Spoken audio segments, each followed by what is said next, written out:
Chapter 35, Marcus. I've had some really big games in my high school football and basketball career, but I've never played so consistently well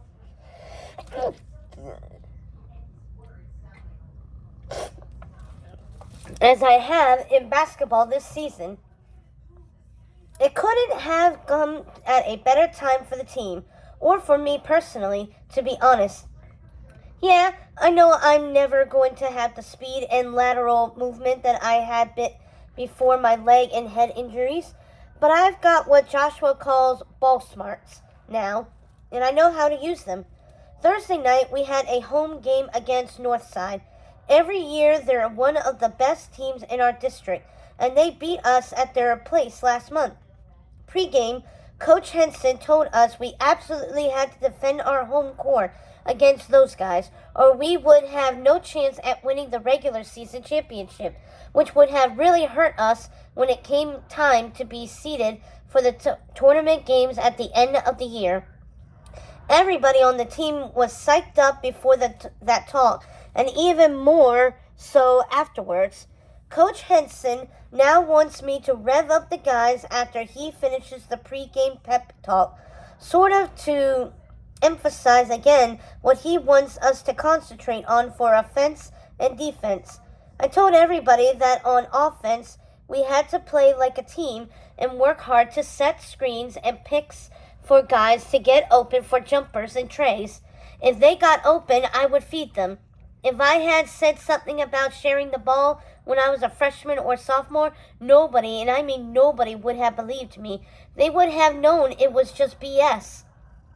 I'm not just leading the team in assists with 8.6 a game, though. I'm leading the district in assists. My teammates absolutely know I'll get them the ball if they get open. I'm all about distributing and making sure everybody is getting a touch almost every single possession.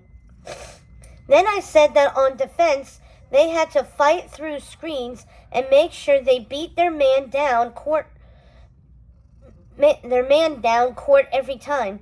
Everybody knew how Northside wants to constantly get out on the break, but that if we shut down their fast break, we could use our size advantage to box them out and make it hard for them to even get off good shots.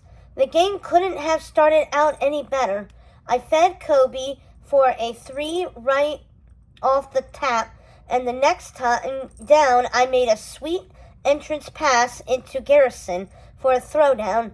Their points sloughed off on our next possession. He was so afraid that I was going to feed somebody that he gave me all kinds of daylight, so I drained a tray from the top of the key.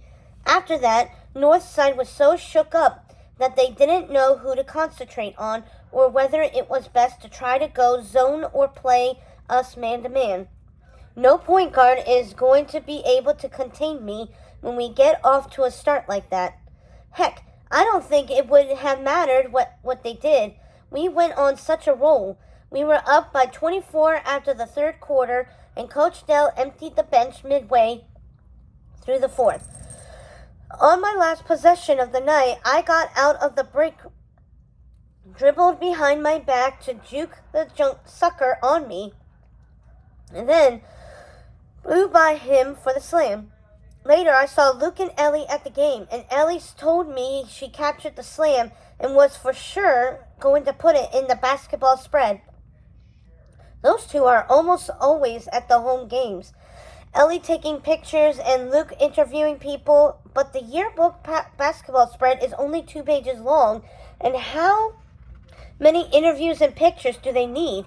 You know what I think? I think those two are dating on the sly. I've heard other people say that too. Anyway, it was good in the fourth quarter for the freshmen and sophomores to get some PT because I'm not going to be here next year, obviously, and I've got to train the guy who's going to replace me. After the game, Coach Henson raved to the team about our play and my senior leadership. Later, he came over to me and said I had probably just had the finest all-round game any of his point guards had ever had. Then he said, if you play like this in preseason practice with the university next fall, they're going to have to give you a scholarship. They won't want to lose you to some team that will give you a free ride. Man, it was good to hear stuff like that. Friday night, Mom insisted that I go with her and Dad to the winter ball that our club holds every January. She said it was for people of all ages, and I might meet some girl there that doesn't go to my school.